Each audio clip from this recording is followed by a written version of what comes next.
Hello guys, সকলে কেমন আছেন? আশা করি সকলে ভালো আছেন। তো আজকে আমি আপনাদের দেখাবো কিভাবে ফটোশপ CS6 এর মাধ্যমে অর্থাৎ ফটোশপ PS এর মাধ্যমে কিভাবে আপনাদের ভিডিওটা আপনারা এখান থেকে কাটছাট করতে পারেন। কাটছাট করার জন্য আমাদের অনেক বড় বড় এবং ভারী ভারী সফটওয়্যার আছে যেগুলো আমাদের পিসির জন্য অনেক ক্ষতিকর। সেই ক্ষতিকর না হলে আমাদের পিসিটাকে সে হ্যাং করে দেয়। সেই ক্ষেত্রে আপনারা ফটোশপ PS এর মাধ্যমে আপনারা খুব ইজিলি ভাবে আপনারা এখান থেকে ভিডিওটা কাটছাট করতে পারেন এবং সেটা পরবর্তীতে আপনারা ক্যামটেসিয়া কিংবা ফিল্মোরাতে আপনারা ইউজ করতে পারেন। সেই ক্ষেত্রে আপনাদের কোনো প্রবলেম হবে না। তো চলুন দেখে না যাক ফটোশপ PS এর মাধ্যমে আমরা কিভাবে ভিডিও কাটছাট করতে পারি। তো অনেকে ভাবতেছেন যে ফটোশপ তো একটা ফটো এডিটিং এর একটা সফটওয়্যার, তো কিভাবে এটা দিয়ে ভিডিও এডিটিং করা যায়। তো ভাই বলবো যে ভাই ভিডিওটা কন্টিনিউ করে যান, ভিডিওটা স্কিপ করবেন না। ভিডিওটা স্কিপ করলে আপনারা কিছুই বুঝতে পারবেন না। তো চলুন শুরু করা যাক। তো আর হ্যাঁ, আপনারা যারা আমার চ্যানেলটি সাবস্ক্রাইব করেননি তারা অবশ্যই সাবস্ক্রাইব করে দিন এবং পাশে থাকা বেল আইকনটি বাজিয়ে দিতে অবশ্যই ভুলবেন না।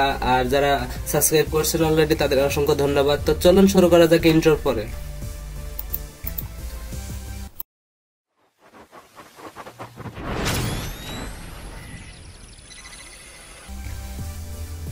তো আবার ফিরে আসলাম ইন্ট্রো পরে। তো চলুন ফটোশপে সরাসরি আমরা চলে যাই। ফটোশপ আমি ইউজ করতেছি ফটোশপ CS6, তো আপনারা অন্য ভার্সনও ইউজ করতে পারেন।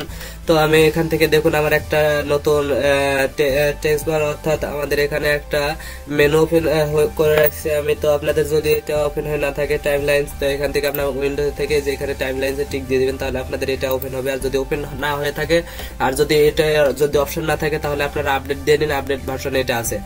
তো আমি এখান থেকে আপনারা কিভাবে ভিডিওটা কাটছাট করবেন, তো এখান থেকে আপনারা জাস্ট এই যে এখানে ক্লিক দিবেন, এই প্লাস আইকনে ক্লিক দেওয়ার পর এখানে আমাদের এরকম অপশন আসবে। সেখান থেকে আপনাদের যেটা ভিডিওটা এডিট করার দরকার অর্থাৎ ভিডিওটা কাটছাট করা দরকার সেটা আপনারা এখানে ক্লিক দিয়ে ওপেন করবেন। তো আমি এখান থেকে ক্লিক দিয়ে ওপেন করতেছি। ওপেন করার একটু লোড নেবে, আপনাদের ফাইল ফরম্যাট অনুযায়ী এখানে একটু লোড নেবে। আবার যেহেতু এটা একটু কম আর এটা একটা টন, তো যার কারণে এটা তাড়াতাড়ি নিয়ে নিছে। তো আমি এটা চাইলে এখান থেকে আপনারা ওপেন করে দেখতে পারেন এটাতে কি আছে। তো আমি এটা চালাবো না, কারণ চালালে হয়তো কপিরাইট ধরতে পারে। তো এখান থেকে আপনারা কিভাবে এটা কাটছাট করতে হবে না আপনারা প্লে করে করে দেখবেন।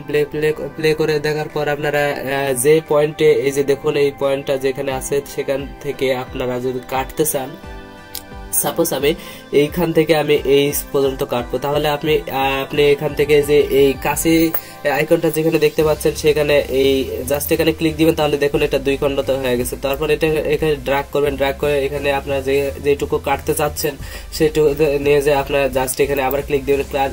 ক্লিক দিলে এটা কেটে যাবে। আর এটাতে ক্লিক দেওয়ার সাথে সাথে যদি আপনি ক্লিক দিয়ে আপনি যদি ডিলেটে কিবোর্ড থেকে ডিলেটে ক্লিক দেন তাহলে এটা অটোমেটিক ভাবে আপনার ডিলেট হয়ে যাবে। আর এটা আপনি এটার সাথে এটা অ্যাডজাস্ট হয়ে যাবে। তো দেখুন এটা এইদিকে আগে আসছে।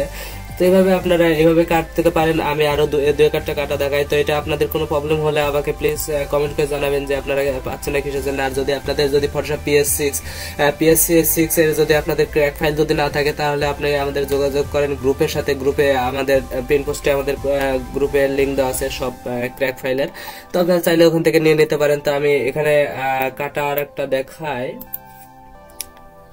ও আচ্ছা, কাটতেছে না কি জন্য বুঝতে পারছি। এটা প্লে করে করে কাটতে হবে, ঠিক আছে। এটা প্লে করে না কাটলে এটা কাটা যাবে না। তো আমি দেখাই দিলাম একটা কিভাবে কাটতে হয়। তো আপনার যেটা মেন বিষয় যেটা সেটা হচ্ছে আপনারা এটা সেভ করবেন কিভাবে। আমি অনেক কষ্ট করে সেভ প্রথমে আমি পাইনি, এটা আজকে আমি এটা নতুন শিখতেছি বা এটা নতুন দেখতেছি। তো আমি এখান থেকে জাস্ট সেভ করব। কিভাবে সেভ করার জন্য আপনাদের এই যে এই আইকনটা দেখতে পাচ্ছেন, এখান থেকে এই যে অডিও ট্র্যাকের নিচে এখানে দেখতে পাচ্ছেন। তো আপনারা এখান থেকে আপনারা অডিওটা দিতে পারেন, ঠিক আছে। এখানে এটা আমার অবশ্য বলে দেওয়া লাগবে না, আপনারা এখান থেকে অডিও এবং ভিডিওটা চেঞ্জ করে দেখতে পারেন আপনারা কোনটা ভালো হয়। তো এখান থেকে সেভ করার জন্য জাস্ট এখানে সিম্পলি এখানে একটা ক্লিক দিবেন।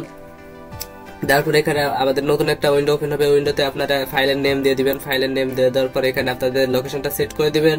লোকেশনটা সেট করে দেওয়ার পর এখানে ফরম্যাট কি ফরম্যাট হবে আমি এটাই রাখি। আমি এই 8.264 এটাই আমি রাখি। আর এই যে প্রেজেন্ট হাই কোয়ালিটি এটা আমি রাখি। তো এটা আপনারা দেখে নেবেন, আমাদের এই সাইজটা বেশি চলে 720, তো আমি 720টা এখানে রাখি। রাখার পর আপনারা এখান থেকে যেটা আছে সেটা আপনারা রেখে দিবেন। এখানে আপনাদের কোনো আর কিছু করা লাগবে না। তারপর এখান থেকে জাস্ট রেন্ডারে ক্লিক দিবেন। রেন্ডারে ক্লিক দেওয়ার পর আমাদের ভিডিওটা হতে শুরু হবে, এক্সপোর্ট হতে শুরু হবে। এখান থেকে আপনাদের ভিডিওটা আপনাদের নির্দিষ্ট লোকেশন অনুযায়ী আপনাদের ভিডিওটা সেভ হয়ে যাবে। তো আমি চাচ্ছি না ভিডিওটা সেভ করার জন্য, কারণ আমি এখানে টিউটোরিয়াল বানাচ্ছি, তো এটা একটু কাটতে একটু সময় নেবে। তো আমি এটা পরে কেটে দেবো। তো ভিডিওটা এইটুকুই। ভিডিওটা যদি আমার ভালো লেগে থাকে প্লিজ একটা ভিডিওতে লাইক দিবেন, কারণ আপনার একটা লাইক আমার ভিডিও করার অনুপ্রেরণা জাগাবে। তো ভিডিওটা ভালো লাগলে অবশ্যই শেয়ার করতে ভুলবেন না। Thank you.